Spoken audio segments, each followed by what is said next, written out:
Ƙasar Amurka ta sake ƙaƙabawa ƙasar Iran wasu sabbin takunkumai, biyo bayan watorin caɓewar sabon faɗa tsakaninsu. Haka zalika, ƙasar Masar da Qatar sun roƙi Amurka da Iran su koma kan teburin sulhu. Wata tawaga ta tafi Iran don neman mafita kan yakin da ya ɓarke. Masu saurare ku gyara zama domin jin waɗannan rahotannin labarai da muke tafi da su daki-daki dalla-dalla kan wannan sabon rikici tsakanin ƙasar Iran da Amurka da ya rincaɓe da kuma wani sabbin matakai da ƙasar Amurkan ta ɗauka kan ƙasar Iran. Amurka ta sake ƙaƙaba sabbin takunkumai kan ƙasar Iran. Amurka ta ƙaƙaba sabbin takunkuman ne kan wasu mutane da kamfanoni masu alaƙa da Iran bayan sabbin hare-haren da Tehran ta kai kan jiragen ruwa na kasuwanci a mashigar Hormuz. Kamar yadda ma'aikatar Baitulmalin Amurka ta sanar, daga cikin waɗanda takunkuman suka shafa har da Ali Ansari, wani ɗan kasuwa kuma ma'aikacin banki ɗan Iran da ke zaune a Dubai, wanda Birtaniya ta taɓa sanyawa takunkumi bisa zargin tallafawa ayyukan dakarun juyin juya halin Iran.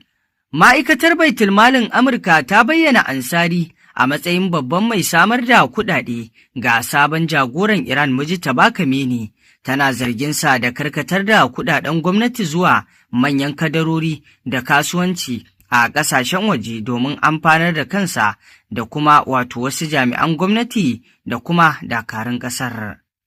Ofishin kula da kadarorin ketare na ma'aikatar Amurka ya kuma sanya takunkumi kan wasu manyan cibiyoyin musayar kuɗi na Iran, inda ya zarge su da gudanar da mu'amalar biliyoyin daloli a madadin bankunan Iran da aka sanya wa takunkumi tare da amfani da kamfanonin bogi domin ɓoye haramtattun harkokin kuɗi na gwamnatin Iran.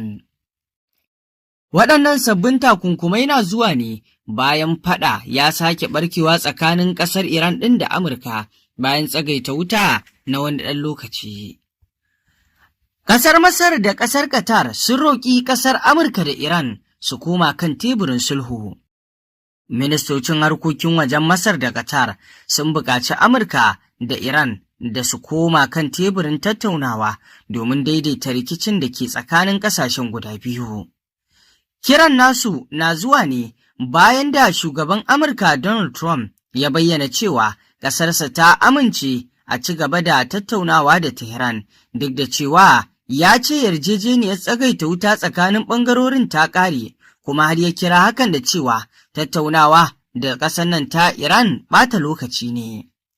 A cikin wata sanarwa da ma'aikatar harkokin wajen Masar ta fitar, ta ce ministan harkokin wajen ƙasar Badr Abdel Ati da Firaminista kuma ministan harkokin wajen Qatar Sheikh Mohammed bin Abdulrahman Al Thani sun tattauna ta wayar tarho, inda suka buƙaci dukkan ɓangarorin su fifita diflomasiya da tattaunawa tare da komawa kan teburin sasanci.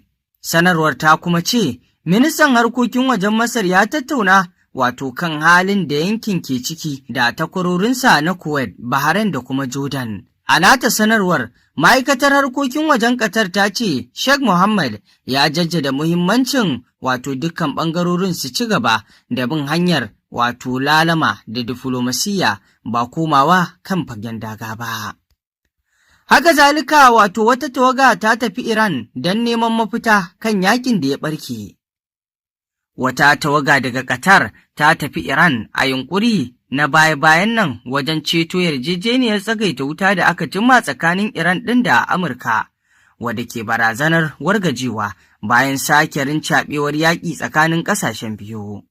Wani jami'in gwamnatin Amurka ya shaida wa kafar yaɗa labarai ta Fox News cewa har yanzu Amurka a shirye take a samu mafita game da rikicin kuma ana tattaunawa ta wasu fannoni. A tsokacin da ya yi a baya-bayan nan, shugaban Amurka Donald Trump ya ce Amurka ta amince da wata bukata daga Iran ta ci gaba da tattaunawa, sai dai ya ce yarjejeniyar tsagaita wuta ta rushe. Yakin da ya sake barkewa tsakanin ƙasashen biyu na faruwa ne a mashigar Hormuz, hanyar ruwan da ake takaddama a kanta. Kuma a yanzu ana ganin cewa wannan hanya ta mashigar Hormuz na ɗaya daga cikin abin da ya ƙara dagula al'amarin, domin dukkan wannan tankiya kusan a kanta ake. Haka zalika duk da cewa akwai wancan babban batu na wato makamashin nukiliya, wanda shine babban abin da yake haddasa wannan saɓani tsakanin ƙasashen. Inda babu shakka dai wannan al'amari tsakanin wannan ƙasa ta Iran da wannan ƙasa ta Amurka abubuwa ne da suke ƙara ɗaukar hankali. Wato a yanzu a duniya babu wani abu da ke ɗaukar hankali sama da wannan rikici da ke tsakaninsu. Inda babu shakka dai wannan ƙasashe na Iran da na Amurka da kuma na Isra'ila, zaman tankiyar da ke tsakaninsu abu ne da ake kallonsa warware wasu a nan gaba. Babu wanda ya isa ya ƙiyasta lokaci ko kuma ta yanda za a yi a ce cikin ƙanƙanin lokaci abin ya kawo wato ƙarshe, saboda irin abubuwan da ke wakana. Sai abu ya ɗauko harama za a kau da shi, sai ka ga komai ya kuma dagulewa. A yanzu dai ana kallon cewa ƙasar Iran cikin wannan al'amari zai yi wuya idan ma har an zauna tattaunawar ta amince da wancan bukata ko muradi na ƙasar Amurka akan batun makamashin nukiliyarta, domin wannan shine babban abin da ya sanya ma ake ta taɓurza. Duk da cewa mashiga Hormuz ɗin Iran na amfani da ita ne wajen wato matsalamba ga Amurka, domin wannan mashiga ta Hormuz ta kasance babban makami da ƙasar Iran ke amfani da shi. Inda babu shakka dai ana sa ran wannan tattaunawa ko da an koma kan teburinta, Iran ba lallai ta amince da batun da watsar da wato shirinta na makamashin nukiliya na har abada ba, wanda kuma wannan shine babban muradi da buri na ƙasar Amurka da ma Isra'ila, cewar Iran ta yi watsi da shirin makamashin nukiliyarta. Babban ƙudurin Donald Trump da Netanyahu shine su hana Iran mallakar makamin nukiliya, kuma wannan ana kallonsa da cewar da alama sun makara, domin Iran ta kai wani mataki da ba za ta taɓa iya dakatar da shirin makamashin nukiliyarta ba. A yanzu idan aka ce ma Iran ma ta tsaya, to fa ba za ta tsaya ba ne, ta bayan fage za ta ci gaba da al'amuranta.